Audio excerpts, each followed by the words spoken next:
Half yearly exams एकदम पास आ चुके हैं। अगर आपने अभी भी पढ़ना स्टार्ट नहीं करा और सही तरीके से नहीं पढ़ाई करी ना, तो रियलिटी पता है क्या है? क्लास 11th के अंदर आप फेल भी हो सकते हो। हाँ, ये क्लास 10th की तरह नहीं है, अब क्लास 11th आ चुकी है। यहां पर आपको पढ़ना पड़ेगा, मेहनत करनी पड़ेगी, प्लानर बनाना पड़ेगा और उसे फॉलो करना पड़ेगा। तो आज मैं आपको बताऊंगा एक ऐसा सीक्रेट प्लानर जिसकी मदद से आप हाफ ईयरली का सारा सिलेबस भी कंप्लीट करोगे और बहुत बेहतरीन स्कोर भी लेकर आओगे। हाय एवरीवन, मैं हूं आप सभी का अपना प्रशांत भैया। मुझे पता है आप सभी के हाफ ईयरली एकदम पास आ गए हैं। कुछ ऐसे स्टूडेंट्स हैं जिनके 10 दिन में, किसी के 15 दिन में, किसी के 1 महीने और किसी के 1.5 महीने के अंदर अंदर हैं। अब एक ऐसा समय आ गया है ना जब आपको सीरियस होना पड़ेगा। अब ऐसा पीछे देखकर लग रहा है ना कि यार इतना सारा समय बीत गया, हाफ ईयरली एकदम सामने आ गए, अब समझ नहीं आ रहा क्या पढ़ना है, कैसे पढ़ना है, इतना सारा सिलेबस, इतनी सारी प्रॉब्लम। यार देख, जब जब प्रॉब्लम आएगी प्रशांत भैया साथ खड़े हैं, ठीक है? तो तुम्हारी सारी प्रॉब्लम्स को लिखकर लेकर आ गए और एक ऐसा प्लानर बताऊंगा जिसकी मदद से आप बहुत बेहतरीन स्कोर करोगे। लेकिन एक चुनौती है तेरे लिए। चुनौती क्या है? एक चैलेंज है। चैलेंज ये है कि जब तक तेरे हाफ ईयरली नहीं हो जाते तब तक क्या तू मेहनत करने को तैयार है? यस और नो, यस और नो। क्या इस चैलेंज को ले रहे हो? क्या एक्सेप्ट कर रहे हो? क्या अगर एक्सेप्ट कर रहे हो तो कमेंट में यस कर दो, क्योंकि मैं एक रोड मैप बताऊंगा, प्लानर बताऊंगा और उस प्लानर के लिए मेहनत लगानी पड़ेगी। बस सुनने से कुछ नहीं होगा, एक नोटबुक पेन लानी पड़ेगी, लिखना पड़ेगा और प्रैक्टिस करनी पड़ेगी। ठीक है? तो सबसे पहले कमेंट में बताओ क्या तुम तैयार हो? अगर हो तो यस लिखना। अब देखो, ये कुछ 5-6 प्रॉब्लम है जो कि हर एक स्टूडेंट की आ रही है। पहली प्रॉब्लम, कहां से स्टार्ट करें, कुछ समझ नहीं आ रहा है। कैसे पढ़ना है, कुछ समझ नहीं आ रहा है। बहुत सारा सिलेबस है, इतना कम टाइम है, इसमें भी बहुत बड़ी प्रॉब्लम हो गई है। उसके अलावा जब भी पढ़ने जाते हैं तो डिस्ट्रैक्ट हो जा रहे हैं क्योंकि पढ़ने की आदत छूट गई है। उसके अलावा टाइम मैनेज नहीं हो पा रहा और जो पढ़ रहे हैं वो याद नहीं हो पा रहा है। 10 तक तो 1 दिन 2 दिन पहले पढ़ते थे, चीजें समझ आ जाती थी, बट 11th में तो पता नहीं क्या जाकर हो रहा है। यार देखो, 11th ना क्लास ही ऐसी है, ठीक है? चाहे तुम साइंस स्ट्रीम में, ह्यूमैनिटीज और कॉमर्स में, फर्क नहीं पड़ता, सब में प्रॉब्लम आ रही होगी। अब सोल्यूशन क्या है यार? इसका सोल्यूशन, सबसे पहला सोल्यूशन है माइंड सेट। माइंड सेट यानी अगर तू खुद से हर रोज ये बोल रहा है ना कि यार मुझसे नहीं हो पाएगा, मैं नहीं कर पाऊंगा, यार बहुत टफ है, यार अब तो बस मैं पास हो जाता हूं, उतना ही मेरे लिए बहुत है। ये ना छोटे सपने हैं, छोटे सपने, ठीक है? खुद के अंदर वो मोटिवेशन रखो सबसे पहले को, नहीं यार, ठीक है, कि ये छोटे सपने नहीं देखने, पास नहीं होना, बस मार्क्स अच्छे लेकर आने हैं। अगर तुम सोचोगे ना कि बस पास हो जाते हैं तो तुम पक्का फेल होगे। ये रियलिटी है। और जब तुम ये सोचोगे ना, नहीं यार मेहनत करेंगे, अच्छे मार्क्स लेकर आएंगे, ये माइंडसेट बनाओगे, तब जाकर तुम्हारे अच्छे मार्क्स आएंगे। तो सबसे पहला गेम है माइंडसेट का, इस दिमाग को स्ट्रॉन्ग करो। अब देखो कैसे प्लानर बनाना है। एक प्लानर का एक पूरा का पूरा रोड मैप मैं आपको बता रहा हूं, एक एक करके देखते हैं। सबसे पहला स्टेप क्या है? Set a priority order. एक नोटबुक पेन अभी तक ले आए होगे, जैसे कि मैंने आपको स्टार्टिंग में बताया। अब उसका एक पेज निकालो और उस पेज में अलग अलग सब्जेक्ट्स के कॉलम बनाओ। जैसे कि एक पेज बना लो फिजिक्स का। मैं एक एग्जांपल लेके चल रहा हूं, अगर तुम फिजिक्स के स्टूडेंट हो, तुम कॉमर्स के, आर्ट्स के, कुछ भी ले सकते हो, ठीक है? एक सब्जेक्ट है। अब एक सब्जेक्ट में जितने भी चैप्टर्स आपके सिलेबस के अंदर आ रहे हैं उन सबको लिखो। जैसे कि मैं लिख देता हूं, फिजिक्स के अंदर मेरे 6 चैप्टर आ रहे हैं, ठीक है भाई? अब ना मुझे सारे चैप्टर्स को 3 चीजों में डिवाइड करना है। 3 प्रायोरिटी ऑर्डर हैं। कौन कौन से प्रायोरिटी ऑर्डर हैं? P1, P2, P3। P1 क्या है? P1 वो चैप्टर्स हैं जो कि बहुत इंपॉर्टेंट है। अब भैया हमें कैसे पता चलेगा कौन सा चैप्टर इंपॉर्टेंट है? अरे थोड़ी सी रिसर्च कर ले, अपने बड़े भैया दीदी से पूछ ले जो कि तुम्हारे स्कूल के हैं, उनसे पूछो एक बार जाकर कि यार लास्ट ईयर में कौन से चैप्टर में से ज्यादा सवाल आते हैं, या तो अपने टीचर से पूछ लो कौन सा चैप्टर ज्यादा इंपॉर्टेंट है, वही बता देंगे। तो तुम्हें क्या करना है? सबसे पहले इंपॉर्टेंट चैप्टर्स को ढूंढना है। सबसे ज्यादा वेटेज किसका है? ऑलरेडी बहुत सारे बच्चों को पता होगा कि ये वाले चैप्टर का वेटेज ज्यादा है, इसका कम है।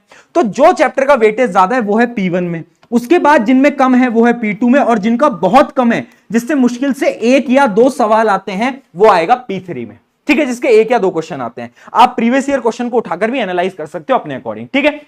अब क्या करना है? ये हर एक चैप्टर को ऑर्डर दे दो, सबसे हाईएस्ट वाले को P1, फिर P2, फिर P3। इतना काम कर लिया, आगे बढ़ते हैं। अब अगला स्टेप क्या है? अगला स्टेप है 50-30-20 रूल। यानी देखो यार, हमें क्या करना है ना, हमें एक स्टडी शेड्यूल बनाना है। स्टडी शेड्यूल में कैसे बना पाऊंगा? मैं 50% टाइम पता है किसको दूंगा? उन चैप्टर्स को जो कि P1 के अंदर है, फिर 30% टाइम दे रहा हूं P2 वाले चैप्टर्स को, और फिर 20% टाइम दे रहा हूं P3 वाले चैप्टर्स को। और अगर तुम वो स्टूडेंट हो जिसका बहुत सारा सिलेबस बचा है, तुम ये P3 वाले चैप्टर्स को काट दो। पता है क्यों? यार जरूरी नहीं है कि तुम सब कुछ पढ़ो, जरूरी है जो तुम पढ़ रहे हो ना वो तुम्हें याद रहे और वो तुम्हें आता है। यानी P3 पढ़ने की जरूरत नहीं है, सिर्फ P1 पढ़ लो, P2 पढ़ लो, काम खत्म। अगर इतना भी पढ़ लोगे बहुत बेहतरीन मार्क्स आ जाएंगे, रियलिटी बता रहा हूं। ठीक है, अब क्या करना है, जैसे कि फॉर एग्जांपल मैं आपको बता रहा हूं, सबसे पहले तुम क्या उठाओ, सबसे पहले तुम करो P1 के वो वाले चैप्टर्स जो कि थोड़े आसान हैं। आसान यानी जो कि तुम्हें लगता है कि यार ये वाला चैप्टर ना मैं पढ़ सकता हूं। पढ़ना कैसे उसके बारे में बात करेंगे। फिर उसके बाद अगले दिन उठाओ P1 के वो चैप्टर्स जो कि थोड़े हार्ड हैं। उसके बाद करो P2 के इजी चैप्टर, फिर करो P2 के हार्ड चैप्टर, फिर करो P3 के इजी और फिर P3 के हार्ड। अगर तुम वो स्टूडेंट हो जिसका सिलेबस नहीं हुआ तो तुम P3 वाले को स्किप कर सकते हो, P1 P2 कर लो, काम खत्म हो जाएगा। ठीक है, इस प्रकार से तुम्हें अपना एक शेड्यूल डेली का बनाना पड़ेगा। अब भैया पढ़ना कैसे ये बताओ। देखो एक स्ट्रैटेजी है जिसका नाम होता है स्मार्ट सब्जेक्ट रोटेशन प्लान, वो आपको फॉलो करना है। अगर आप ये सोच रहे हो ना कि आप पूरे दिन में अपने 6 से 7 घंटे के अंदर जो आप पढ़ाई करने वाले हो उसके अंदर आप सिर्फ और सिर्फ एक ही सब्जेक्ट पढ़ोगे तो ये आपकी बहुत बड़ी मूर्खता होगी। आपको क्या करना है, सिर्फ फिजिक्स नहीं पढ़ना है, सिर्फ केमिस्ट्री नहीं पढ़नी है, सब्जेक्ट्स को रोटेट करना है। यानी इमेजिन करो सबसे पहले तुमने एक सब्जेक्ट पढ़ा, 1-2 घंटे पढ़ा, उसके बाद दूसरा पढ़ा, फिर तीसरा पढ़ा, ऐसे सब्जेक्ट्स को रोटेट करो। ठीक है, तो सबसे पहले क्या करना है, जो तुम्हारा बेस्ट टाइम है, यानी इमेजिन करो यार मैं ना रात को बहुत अच्छी तरीके से पढ़ाई कर पाता हूं, उस टाइम पे मैं हार्ड सब्जेक्ट की पढ़ाई करूंगा। ठीक है, और जो मेरा लेजी टाइम है, जैसे कि मान लो यार जैसे ही मैं सुबह सुबह उठता हूं ना तो मुझे नींद सी आ रही होती है, उस टाइम पे मैं क्या करूंगा, उस टाइम पे मैं न्यूमेरिकल सॉल्व करूंगा या फिर जो मेरे स्ट्रॉन्ग टॉपिक्स हैं उनकी मैं पढ़ाई करूंगा, है ना, जिसमें मुझे पढ़ने में मजा आता है, वो सब्जेक्ट जो कि मुझे बहुत पसंद है मैं वो पढ़ूंगा, उससे मुझे नींद नहीं आएगी। तो ऐसे आपको स्ट्रेटेजी को फॉलो करना है। उसके साथ साथ एक 5 मिनट रिवीजन स्ट्रेटेजी होती है। 5 मिनट रिवीजन स्ट्रेटेजी यानी जब भी आप किसी भी सब्जेक्ट को पढ़ के खत्म कर रहे हो ना, मान लो आपने 2 घंटे पढ़ाई करी केमिस्ट्री की, अब आपको किताब को बंद करना है और 5 मिनट आंखें बंद करनी है, अपने दिमाग के अंदर रिवाइज करना है कि आपने क्या पढ़ा। ये एक छोटा सा हैक आपकी लाइफ बदल देगा। ये जो प्रॉब्लम है ना, बार बार रिवीजन करना पड़ता है, रिवीजन करना पड़ता है, खत्म, ये प्रॉब्लम खत्म हो जाएगी अगर इसको फॉलो कर लिया तो। बहुत शानदार टेक्निक है, ट्राई करना। ठीक है, इसके बाद देखते हैं अब ये पढ़ना कैसे ये तो बताओ। सिंपल सी बात है, टाइम है कम, उठाओ वन शॉट। क्या उठाओ, वन शॉट। अगर तुम्हें फिजिक्स पढ़नी है, मैं यहां पर ऑलरेडी बहुत सारे चैप्टर्स डाल चुका हूं, आगे भी डलते जाएंगे, ज्यादा लोड नहीं लेनी, तो सबसे पहले वन शॉट उठा लो। ठीक है, और देखना वो बड़े बड़े वन शॉट मत उठाना जो कि 5-5, 6-6, 7-7 घंटे के हैं। क्यों? क्योंकि यार उतना टाइम हमारे पास है नहीं, अगर हम उतने डिटेल में जाने लगेंगे तो काम खराब हो जाएगा। ठीक है, तो तुम छोटे वाले वन शॉट उठाओ और उसके बाद तुम क्या कर सकते हो, एनसीईआरटी के क्वेश्चंस करो। याद रखना, सिर्फ और सिर्फ क्वेश्चंस बोल रहा हूं, रीडिंग नहीं बोल रहा। एनसीईआरटी की रीडिंग नहीं करनी, हाँ बायोलॉजी जैसे सब्जेक्ट में करनी है, बट सब में करने की जरूरत नहीं है। उसके अलावा आपको क्या करना है, पीवाईक्यूज जो आपके स्कूल के प्रीवियस ईयर पेपर हैं।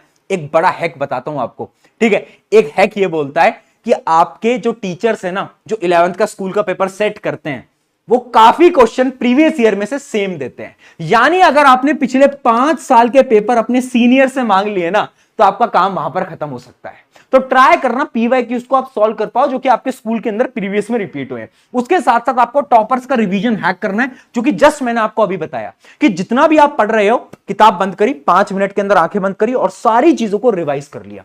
ये आपकी स्टडी स्ट्रैटेजी पूरी तरीके से रहने वाली है। अब अगर तुम ये बोलोगे भैया डिटेल में बता दो, तो सबकी डिटेल में तो मैं नहीं बता सकता, बट तुम्हें साइंस सब्जेक्ट में बता सकता हूं, जो कि फिजिक्स, केमिस्ट्री, बायोलॉजी और उसके साथ साथ मैथ की भी मैं बता देता हूं कैसे पढ़ना है। ठीक है, तो ध्यान से देखना।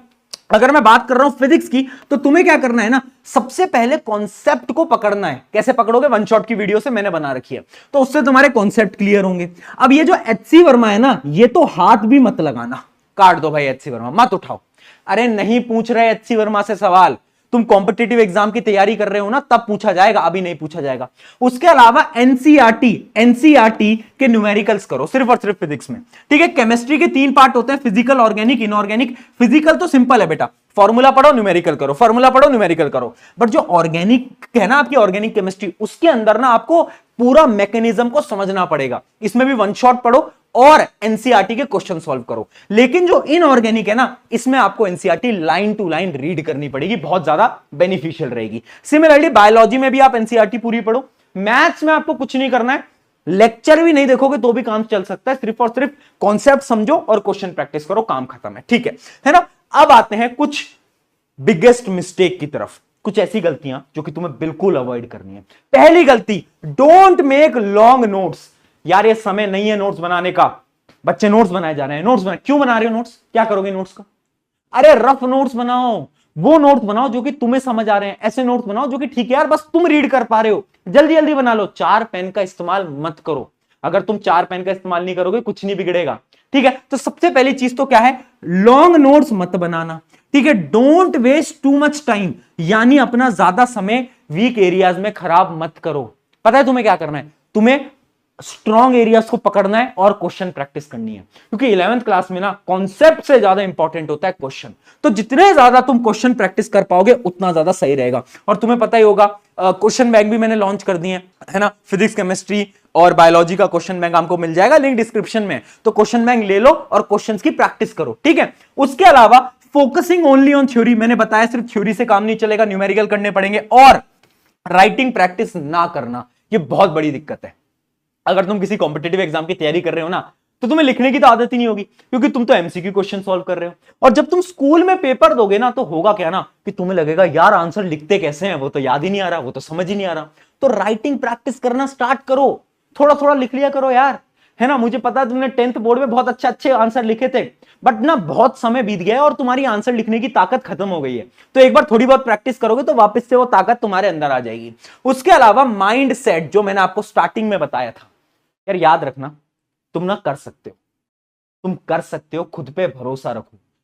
मैं अपनी 11th क्लास के अंदर ना बहुत ज्यादा डीमोटिवेटेड हो गया था, क्योंकि मुझे ऐसा लगता था कि यार इतने कम टाइम के अंदर मैं अच्छे मार्क्स नहीं लेके आ पाऊंगा। और क्योंकि मैंने मान लिया था ना कि मैं नहीं ला पाऊंगा, इस वजह से मेरे मार्क्स भी कभी अच्छे नहीं आए। क्योंकि उस समय पर ना मेरे पास कोई वो इंसान नहीं था जो कि मेरे साथ खड़ा होकर बोल पाए कि तू कर लेगा, बट तुम्हारे पास है। मैं तुमसे बोल रहा हूं, तुम कर लोगे। ठीक है, तो खुद पे भरोसा रखो, जाओ हाफ ईयरली की पढ़ाई करो, और लेक्चर्स वगैरह इसी चैनल के ऊपर फिजिक्स के पूरे आते रहते हैं। Take care.